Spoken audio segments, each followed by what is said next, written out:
Movie की शुरुआत में हम उत्तर प्रदेश के एक छोटे से गांव को देखते हैं। इस गांव में लड़की का जन्म किसी अभिशाप से कम नहीं माना जाता। यह गांव ज़्यादा बड़ा नहीं है। ज़्यादा लोग चौधरी अजमेर सिंह के भट्टे पर मजदूरी करके अपना पेट पालते हैं। उसी भट्टे पर धनवा नाम का एक आदमी भी काम करता है। उम्र लगभग 45 साल, अविवाहित और अकेला। शादी की उम्मीद उसने बहुत पहले ही छोड़ दी थी। उसे यकीन था कि वह उम्र भर कुंवारा ही रहेगा, लेकिन एक दिन गांव का पुजारी उसके लिए एक लड़की खोज लाता है। उस लड़की का नाम है भौरी। उम्र करीब 21-22 साल। गांव में लोग कहते हैं कि वह बड़ी मनहूस है।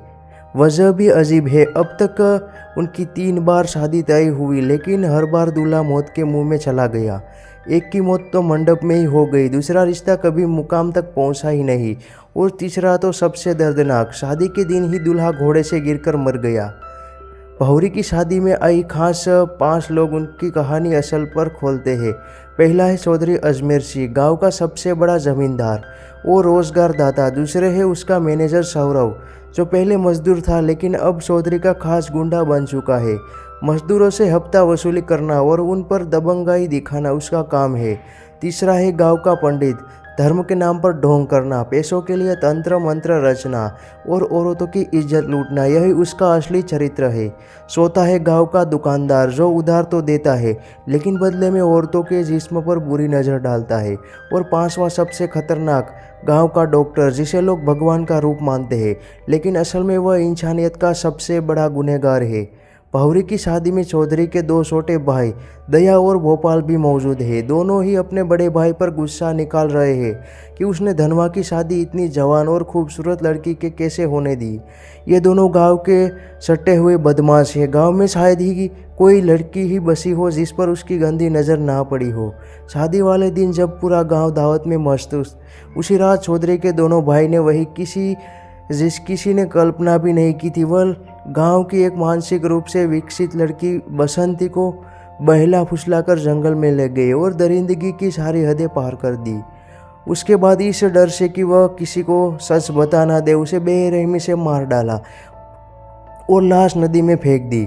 उन्हें लगा कि यह मामला भी वैसे ही दब जाएगा जैसे पहले दब जाता था, लेकिन इस बार बात केवल कुकर्म तक सीमित नहीं थी, यह हत्या भी थी। गांव के लोग सन्न थे और पुलिस इंस्पेक्टर की चौधरी से पुरानी दुश्मनी भी सब जानते थे। अगले ही दिन जब चौधरी अपने भाई को पश्चाताप कराने मंदिर ले गया, तभी इंस्पेक्टर ने यहाँ धावा बोल दिया। पूरे गांव के सामने उसने चौधरी के भाइयों को पकड़ लिया और जब चौधरी बीच बचाव करने आया तो इंस्पेक्टर ने गुस्से में उसके गाल पर एक थप्पड़ चढ़ा दिया। पूरा मंदिर गूंज उठा। इंस्पेक्टर ने गरजते हुए कहा, औकात है तो करा लेना अपने भाइयों की जमानत, लेकिन इस बार कानून की पकड़ से कोई नहीं बचेगा। भले ही उसके पास सीधे सबूत ना थे, मगर उसे यकीन था कि डीएनए टेस्ट सबको उजागर कर देगा। थाने पहुंचने पर दोनों भाइयों की ऐसी खातिरदारी की गई कि आखिरकार उन्हें सब कुछ कबूल कर लिया। चौधरी ने शहर के वकील से सलाह ली, लेकिन वकील ने साफ कह दिया कि मामला बहुत पेचीदा है, जमानत मुश्किल ही नहीं नामुमकिन है। आज सेटिंग की जाए तो रास्ता निकल जा सकता है, लेकिन उसके लिए मोटी रकम चाहिए। चौधरी के पास उस वक्त पैसे नहीं थे। तभी गांव का पंडित उसकी मदद के लिए आया और उसे बोला, चिंता मत करो चौधरी, मजदूरों की मजदूरी से पैसे काट लो।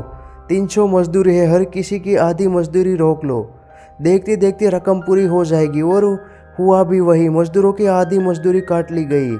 मजबूरी में मजदूर काम छोड़कर भी नहीं जा सकते थे, क्योंकि आसपास दूसरा कोई भट्टा भी नहीं था। जो विरोध करता उसे धमकियां मिलती या उसकी कुंडली दिखाकर डरा जाता। गरीब मजदूरों की हालत बद से बदतर हो गई। बुधवार नाम का मजबूर अपने बीमार बेटे की दवा तक नहीं खरीद सका। आखिर उसकी पत्नी मालदी को बेटे के इलाज के लिए गांव के डॉक्टर के साथ सोना पड़ा। अगले दिन धनवा खुद अपनी बकाया मजदूरी मांगने चौधरी के पास गया। चौधरी ने बहलाया के कहा, पैसे चाहिए तो अपनी औरत को बेच दे मेरे पास, मजदूरी पूरी मिल जाएगी। यह सुनकर धनवा भड़क उठा। उसने पलटकर कहा, ठीक है चौधरी, मैं 7 दिन की मजदूरी छोड़ दूंगा, तुम अपनी बीवी को मेरे पास भेज दो। चौधरी इस जवाब से आग बबूला हो गया।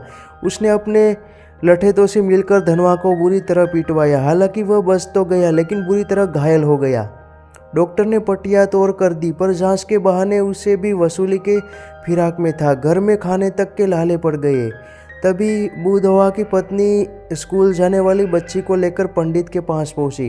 पंडित ने कहा, इसका इलाज पूजा पाठ से होगा। रात को अकेले मंदिर आना होगा, और वही सिर्फ एक वस्त्र में। जब उसने यह बात अपने पति को बताई तो उसने गुस्से में कहा, अगर पूजा से बीमारी ठीक होती तो दुनिया में डॉक्टर की ज़रूरत ही ना पड़ती।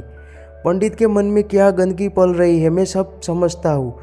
इस डोसकते मत पड़ना, बच्चा अपने आप ठीक हो जाएगा। उस रात पुजारी देर तक मंदिर में इंतजार करता रहा। गांव के लाला ने यह देखकर पंडित का मजाक उड़ाया। पंडित तिल मिला उठा। यह सुनकर डॉक्टर ने ठंडी सांस भरते हुए कहा, चिंता मत करो, अब देखना मैं क्या करता हूँ। अगले दिन डॉक्टर ने चौधरी की मदद से पंचायत बुलाई। पूरे गांव के सामने उसके हाथ में एक मेडिकल रिपोर्ट लहराई और बोला, गांव में महामारी फैलने वाली है और इस बीमारी का कारण है धनवा। लोग सन्न रह गए। बीमारी का नाम किसी ने सुना नहीं था, लेकिन रिपोर्ट देखकर सभी डर गए। गांव अनपढ़ और अंधविश्वासी था, इसलिए डॉक्टर और चौधरी का झूठ आसानी से सच मान लिया गया। भीड़ में खुशूर होने लगी। नतीजा यही निकला कि धनवा को गांव से बाहर निकाल दिया गया। बेचारा धनवा गांव के बाहर एक टूटी फूटी झोपड़ी बनाकर रहने लगा।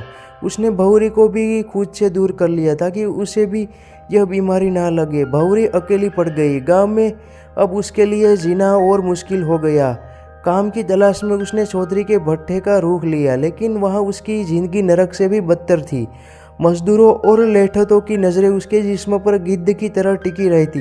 इस दौरान मुंबई के एक जवान लड़का गांव आया। वह मजदूरों की हालत पर डॉक्यूमेंट्री बना रहा था। उसकी देखभाल का जिम्मा भौरी को दिया गया, खाना पकाना, सफाई करना। शूटिंग पूरी होने के दिन मूसलाधार बारिश हो रही थी। लड़के को छोड़ने जाते वक्त रास्ते में दोनों भीग गए और अंधेरे में एक दूसरे से लिपट गए। भौरी को लगा कि यह पल किसी ने नहीं देखा, लेकिन छोरे आदमी ने उन्होंने हाथों देख लिया। अगले ही दिन यह खबर आग की तरह फैल गई। 5-6 बड़े सखुदार बौखला गए। लड़के को सबके सामने बुरी तरह पीटवा गया और पंचायत में भौरी पर आरोप लगाया गया। तमाशा देखने वाले में धनवा भी शामिल था। वह भौरी पर टूट पड़ा और बोला, तूने मुझे धोखा दिया है, अब हमारा रिश्ता नहीं। अब भौरी पूरी तरह अकेली हो गई, ना पति का सहारा ना गाँव का। दिन रात अपमान झेलना। बाद उसने वही रास्ता चुना जो गाँव उसके साथ धकेल रहा था। उसने चौधरी और उसके चमचों को संदेश भेजा, अब मैं वही करूँगी जो तुम लोग चाहते हो, लेकिन मेरी कीमत बाकी औरतों से 7 गुना दोगी। पहले तो सबने इसे अनसुना किया, मगर रात गहराई उन 500 रसूखीदार बारी बारी उसके घर पर पहुंच गए।